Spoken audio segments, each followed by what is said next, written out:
Hey, take a pause. Have you ever wondered why? Have you sat back in a dark room hoping to find answers? Maybe you've stared at the wall, the silence pressing down as if the truth is waiting just out of reach. Stay with me for a few more seconds, just a few more, and I'll share my story with you. I hope you learn from my mistakes. It was a Saturday morning when everything started unraveling, but I didn't realize it at the time. The kind of day where the sky's a dull gray, and even the birds seem to be holding their breath. I woke up to the sound of my phone buzzing on the bedside table, the notification lighting up my room in sharp blue flashes. My heart wasn't prepared for what came next. My grandfather, the man who had been my anchor, my strength, the only one who ever truly believed in me, was dead. Gone. And somehow I couldn't process it. Not right away. It didn't seem real, not until I was standing in front of his casket, my hand trembling against the polished wood, and that was when it hit. The weight of it. The loss of him, the loss of my family's history, and maybe even the loss of myself. Grab a seat, get comfortable, because I'm about to take you through the wildest ride of my life. And hey, this isn't some fairy tale. It's real life. The kind that hits you when you least expect it and changes everything. Are you ready?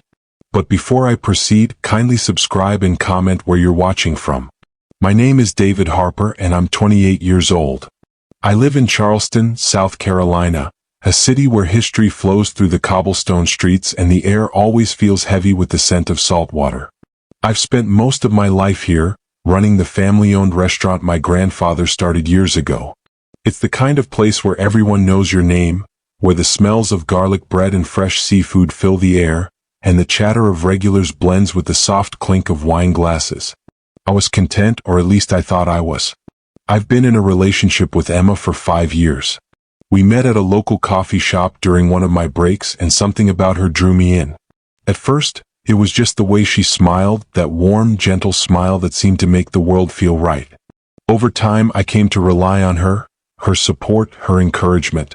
We were steady, predictable, and I liked it that way. Life seemed perfect. I had everything I could want: love, stability, and a future. I thought I was in control, that nothing could shake my foundation.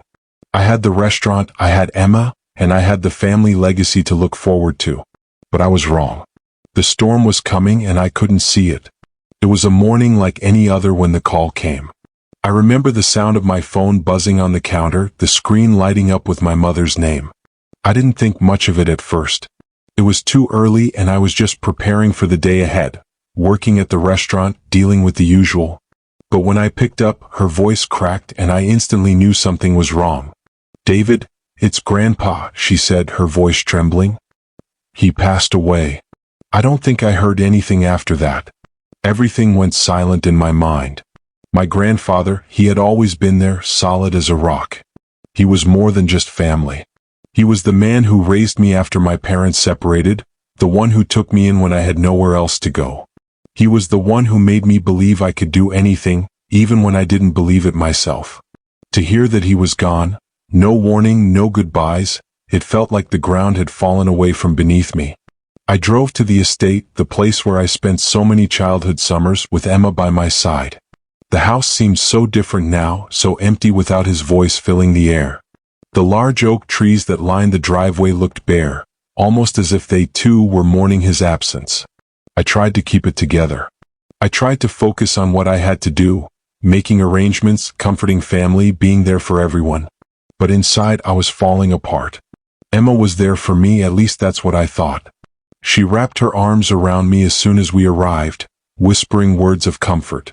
She was everything I needed in that moment, calm, collected, reassuring. She kept me grounded while I dealt with the shock of losing my grandfather.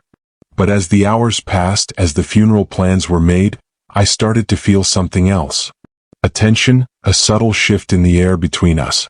Emma would mention things casually, like how we'd need a bigger place if we ever decided to start a family, or how she'd always dreamed of living in a house with a view of the ocean. I didn't think much of it at first. After all, we'd been talking about our future together for years, hadn't we? But there was a certain edge to her words, a longing I couldn't quite place. Her talk of grand homes and a lavish lifestyle seemed out of place in the midst of such a somber time. It was as if, even in the face of my loss, she was looking ahead, not at me but at the material things we could gain. The more she spoke, the more I noticed it. The way she'd smile a little too brightly whenever she mentioned the future. The way her eyes seemed to light up when the topic of the inheritance came up, even though she never outright said anything about it. I brushed it off though. She was just trying to take my mind off things, right? She was only trying to help me cope with the grief. But a part of me, a small voice at the back of my mind, couldn't shake the feeling that there was more to her behavior than just support. I'd later realize how wrong I was. In the days following my grandfather's passing, I would learn that things, my life, my family, and the woman I thought I knew, would never be the same. The calm I had taken for granted was quickly overshadowed by a storm I couldn't avoid. And it would all begin with the reading of his will. The atmosphere was heavy when the family gathered in my grandfather's old study. The air seemed thick with anticipation, a mixture of grief, curiosity, and something darker, something I couldn't quite put my finger on. My mother, my uncles, aunts, and cousins, all of them sat quietly, waiting for the lawyer to begin reading the will. My stomach churned as I glanced around the room, seeing the same uncertain expressions on their faces. I knew they were all wondering, who would inherit the family legacy?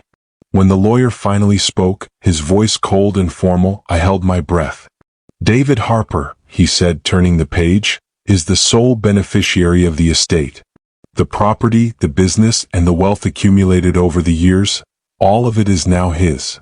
I felt a sudden jolt, like the world had shifted beneath me. My mind raced. It wasn't just a house or a few assets. This was everything. My grandfather's empire, his life's work, all entrusted to me. But there was a catch, as I had feared. However, the lawyer continued, David must prove himself worthy of managing this inheritance. He will need to maintain the estate for 1 full year. If, by the end of that time, it is deemed he has not met the expectations of the will, the estate will be forfeited. The room went silent. I could feel every pair of eyes on me waiting for my response, wondering if I was capable. Prove myself worthy? I wasn't sure what that even meant. What did I know about managing this kind of wealth? Sure, I'd grown up in the restaurant business, but that was small potatoes compared to this. The family estate was a massive responsibility, one I wasn't sure I could handle. I glanced at Emma, seeking some kind of comfort. She smiled at me, but her smile didn't reach her eyes. Instead of warmth, I saw something else, a glint, almost like expectation. I couldn't place it, but I knew that look wasn't just pride. There was something more, calculated. In the days that followed, Emma remained by my side, offering support, or so I thought. But I began to notice a shift in her behavior. She was no longer just the loving girlfriend I had leaned on for comfort. She became something else, something more focused, more driven, though always masked under the guise of care. It started subtly. Over dinner, Emma would casually mention how much easier our lives could be if we just sold the estate.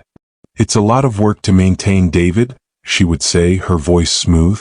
We could invest that money into something more secure, something that would give us the life we've always wanted. I didn't want to hear it, but her words lingered in my mind, sowing seeds of doubt. I didn't know the first thing about maintaining a large estate. How could I? Wasn't she right? Maybe I was in over my head. Maybe selling it was the logical thing to do. But the more Emma spoke, the more I began to question my own abilities. She had this way of making it seem like I didn't have a choice. I know it's a lot to take on, she'd say with a soft touch on my arm. But we can't keep pretending that we can just handle it all. You deserve more, David. We both do. She painted the idea of a new life for us, a life where we didn't have to worry about the burdens of the estate, a life where we could finally live freely. She made me feel as though keeping the estate wasn't just difficult, but a burden I didn't need to bear. And I almost believed her. Every day since the reading of the will, I felt the weight of the responsibility on my shoulders. I was expected to manage an estate that my grandfather had built from nothing, a legacy that had been passed down for generations. It was a huge task, one that I didn't feel prepared for, despite my desire to honor his memory. Emma's repeated suggestions to sell the estate didn't help. They echoed in my mind, becoming louder, more persistent. But I didn't want to give up. I couldn't let my grandfather's legacy slip through my fingers just because I was scared. As the days wore on, I spent hours at the estate trying to learn what I could. I met with the estate manager, the accountant, the lawyers. But everything seemed like a foreign language to me. I felt like I was drowning in paperwork, in responsibilities I didn't understand. The restaurant was still my main priority, but now I had this massive weight hanging over me. I wanted to believe that I could make it work. That I could prove I was capable of carrying my grandfather's legacy. But with each passing day the doubts grew. Every time I looked at Emma, I saw the glimmer of hope in her eyes that we would sell the estate, that we could finally leave it all behind. There was a part of me that wanted to make her happy, to give her what she wanted. She was my girlfriend after all, and she had always supported me, right? But deep down something was gnawing at me. Was I doing this for me, or was I doing it for her? Was I making the right choice? Or was I just letting myself be manipulated? I needed answers, but I wasn't sure I could find them in time. And the more Emma pushed, the more I questioned whether my instincts were right. Maybe I wasn't cut out for this. Maybe I should just let it go. Maybe Emma was right after all. But I couldn't shake the feeling that I was about to lose everything. As the pressure mounted, I was torn between honoring my grandfather's wishes and keeping the woman I loved happy. But the line between those two desires was starting to blur. And the more I tried to make a decision, the less certain I became. Something was wrong, I just couldn't figure out what. The letter was hidden away in a dusty drawer, buried beneath a stack of old papers in my grandfather's study. I had gone back to the house, thinking I'd find some semblance of peace in the memories of better times. But instead, I found something that would shake me to my core. I was going through some of my grandfather's old journals, hoping to find a letter of encouragement or wisdom, something to help me make sense of the overwhelming responsibility that had been thrust upon me. That's when I found it, an envelope addressed to me but never sent. My grandfather's handwriting was immediately recognizable, the slanted, careful script I'd seen on his notes and cards throughout the years. I hesitated before opening it, but something in my gut told me I had to. The letter was dated just a few months before his passing. My heart raced as I read the familiar words. It began with something simple, a small piece of advice that seemed so typical of my grandfather. "David, I hope this letter finds you well, and that you're living the life you've always dreamed of. I've watched you grow into a fine young man, and I've no doubt that you'll find your way through whatever challenges life throws at you." But then the tone shifted, and the words that followed stopped my heart cold. "But there's something I need to warn you about, something I've seen creeping into your life without you realizing. I know you're in a relationship with Emma, and I know you care deeply for her. But David, I must tell you I've seen the signs. She is not who you think she is. She's after more than your love, more than your heart. She wants your wealth. And she's been plotting to get it for a long time." My hands trembled as I read the rest of the letter. My grandfather had known. He had seen Emma for what she truly was, while I had been blind, consumed by my love for her. He warned me, but I never saw it. "Be cautious, David. She is clever, but she will not succeed. If you truly want to honor your family and the legacy I leave behind, don't let her control you. Don't let her take what you deserve. Trust your instincts and remember who you are." I put the letter down slowly, my head spinning. The weight of it all hit me like a ton of bricks. My grandfather had seen her for what she was long before I had. And I had ignored it. I had trusted her with everything, and now I was paying the price. The realization hit me like a slap across the face. All this time, Emma had known about the inheritance. She had known about the estate, about the family wealth, and most importantly, she had known about the condition in my grandfather's will, that I had to prove I was worthy of it. She had been playing me from the beginning, manipulating me into doubting myself, making me feel like I wasn't capable of handling the responsibility. Emma wasn't the woman I thought she was. She wasn't supportive or loving. She was calculating, and everything she'd done had been a means to an end. She had seen the inheritance as a way to secure her future, not with me but with my grandfather's wealth. She had been working me slowly and methodically to get me to sell the estate. If I sold, I'd have nothing left. And she'd inherit the money through our marriage without ever having to work for it. The more I thought about it, the more it made sense. The constant talk about selling the estate, her repeated insistence that we could have a better life, a luxurious life, if I just let go of the burden. It wasn't out of concern for me. It was out of her own desire for a life of comfort and wealth. She had been playing me like a puppet, pulling all the right strings, making me feel guilty for wanting to keep the estate, for wanting to honor my grandfather's memory. I had been so blind. But now I could see it. And I could see the truth about Emma, the woman I had thought I loved. My mind raced as I pieced together everything. It wasn't just that Emma wanted the estate. She had been working with someone else. Someone who knew exactly how to help her get what she wanted. I was at the restaurant late one night, going through some of my financial statements, when I noticed something odd. There were multiple transactions I didn't recognize, large sums of money taken from my account. I dug deeper, and the deeper I went, the more I uncovered. Emma had been siphoning money from my personal account, money that I had earmarked for the estate's maintenance. She had been draining my savings, all while convincing me that selling the estate was the best option. I didn't know what to feel at that moment. Betrayal? Anger? It was all too much. But it didn't end there. As I continued to dig through my records, I found emails between Emma and a lawyer, one I had never met. The emails detailed a plan. A plan to make me marry her quickly so she could claim her share of the estate. The lawyer had been advising her on how to ensure she would inherit the wealth, how to manipulate the legal system to make the estate hers after our marriage. It all clicked. Emma's manipulation, her pushing me to sell the estate, her desire to get married so quickly, it was all part of a scheme. She had been playing me from the start. I had trusted her with everything. And she had betrayed me in the most unforgivable way. I couldn't take it anymore. I couldn't stand to let her control my life, to let her tear apart everything I had worked for. I confronted her that night, throwing everything in her face. The emails, the money, the manipulation. She tried to deny it, of course. She claimed she was only trying to help, that I was imagining things, but it was all right there, evidence of her greed, of her betrayal. And then came the final revelation. I never wanted you, David. I wanted the money. I wanted the estate. I wanted your grandfather's legacy, she said, her voice cold as if none of it mattered. It was as if I were nothing more than a stepping stone to her. I was nothing more than a fool in her game. I felt like my heart had been ripped out. The woman I had loved, the woman I had trusted, was nothing more than a stranger to me now. I had nothing left to lose. I had to take control of my life, my future, and my family's legacy. I kicked her out that night. I told her to leave and never come back. I would not let her ruin everything my grandfather had built, everything he had believed in. As she walked out of my life for good, I realized something. I had finally seen the truth. And in that truth I found my strength. The storm had come, but I would survive it. I would rebuild what she tried to destroy. The question was no longer about whether I could handle the estate.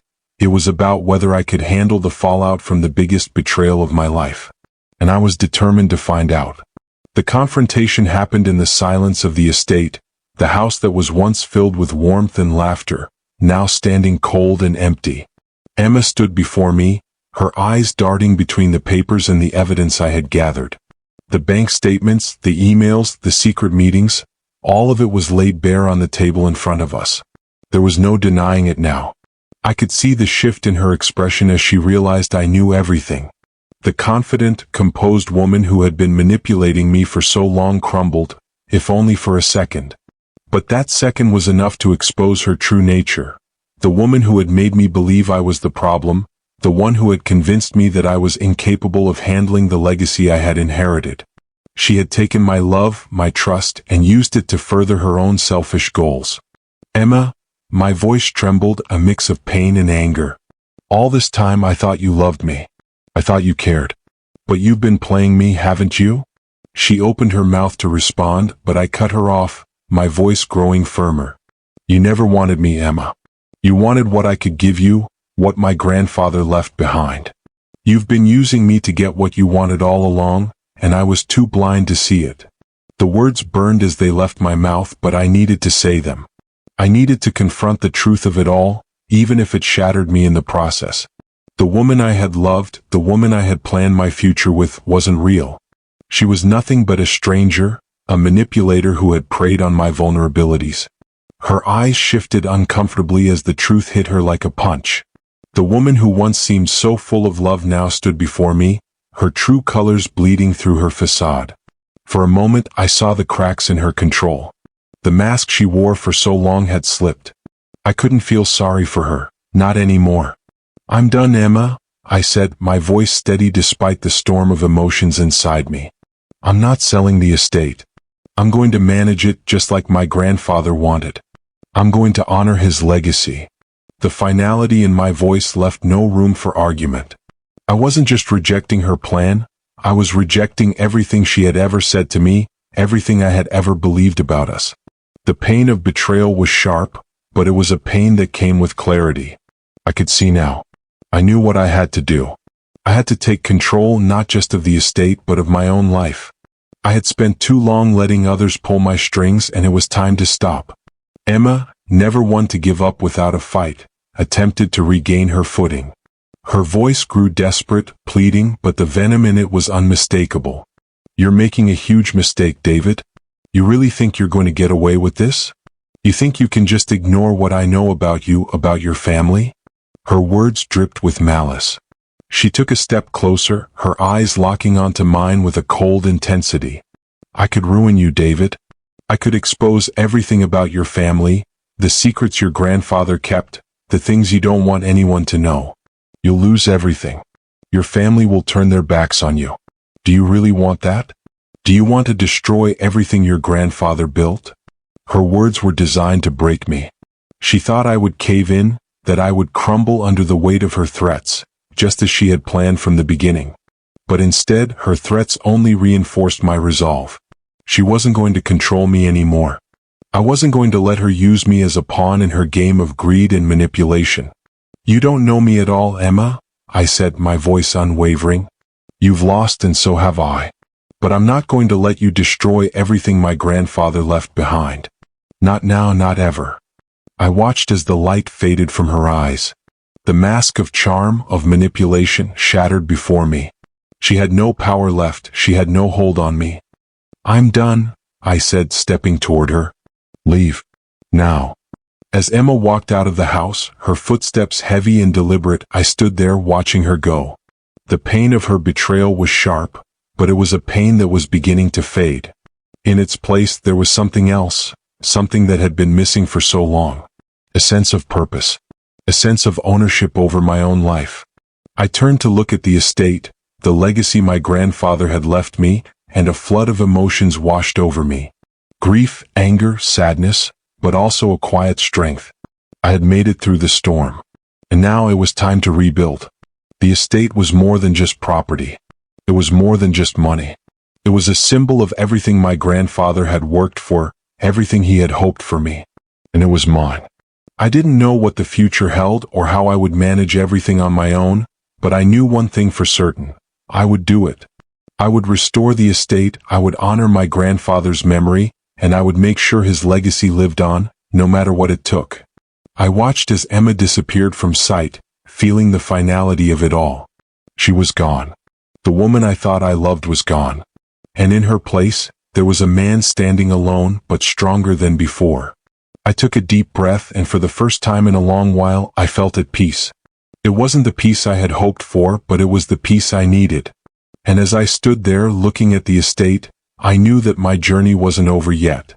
It had only just begun. It's strange, isn't it? How the world moves forward even when you feel like you've been left behind. A few months had passed since Emma left, and in that time, I managed to do what I thought would be impossible. I took control of the estate. I made it my responsibility. I rebuilt what Emma had tried to tear apart, piece by piece, like putting together a puzzle I didn't even realize I was missing. I'd always worked hard for everything I had, but this was different. This was about proving to myself that I could do it, that I could stand on my own and carry my grandfather's legacy.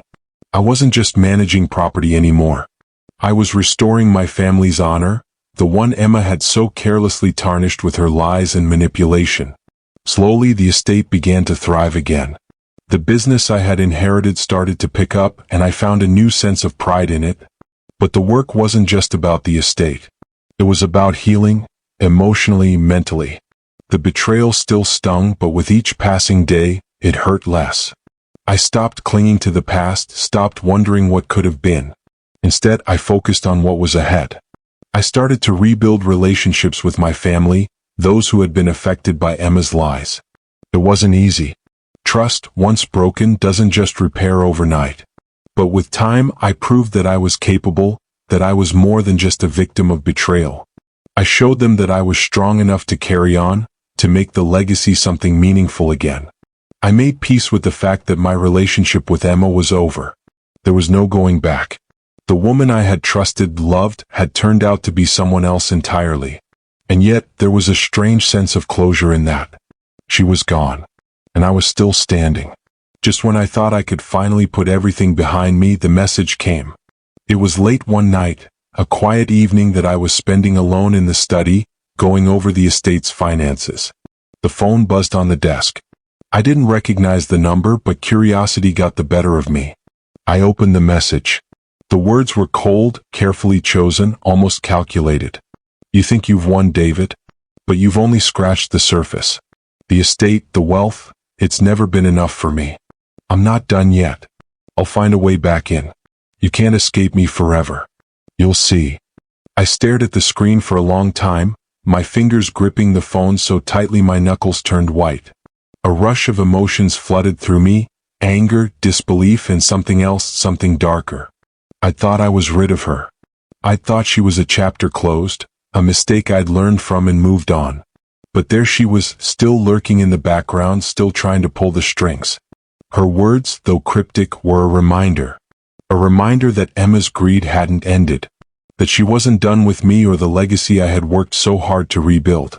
She was still out there, still trying to worm her way back into my life, into the estate, into the things that mattered most. For a moment, I felt the familiar sting of betrayal, a fresh wave of it crashing over me. But then, something inside me clicked. This wasn't just about Emma anymore. It wasn't about revenge or her twisted plans. It was about my future, my family, and my strength. I wouldn't let her destroy what I had worked so hard to protect. I wasn't the same man I had been before. And Emma? She had underestimated me. She thought she could break me, but she didn't. She had only made me stronger. The truth was, I had come so far already. And now, I knew my journey wasn't over, it was just beginning. I had learned the hard way that trust could be broken in an instant, but rebuilding that trust, within myself and with others, would take time. It would take patience, hard work, and a resolve that I hadn't known I had. But as I stood in front of the estate, looking out over the land my grandfather had left behind, I felt something I hadn't felt in a long time: hope. The kind of hope that wasn't about a person or a relationship, but about my own ability to rise above, to stand tall in the face of whatever came next. Emma's message wasn't a threat. It was a reminder of how far I'd come and how far I still had to go. I knew I couldn't let my guard down. I knew that the darkness she brought into my life could still be lurking, waiting for the right moment to strike again. But I was ready for it. I wasn't the man who had been so easily manipulated by her lies and deceit. I wasn't the man who had clung to a false sense of love and trust. I was someone else now, a man who had learned from his mistakes, who had picked himself up from the wreckage and was building something better, something real. So, with the estate in my hands, with the legacy of my family to guide me, I moved forward. And this time I wouldn't be blinded by love or betrayal. I would be vigilant. I would be stronger. And I would never let her, or anyone else, take what was mine again. The road ahead would be difficult. But for the first time in a long time, I was ready to walk it.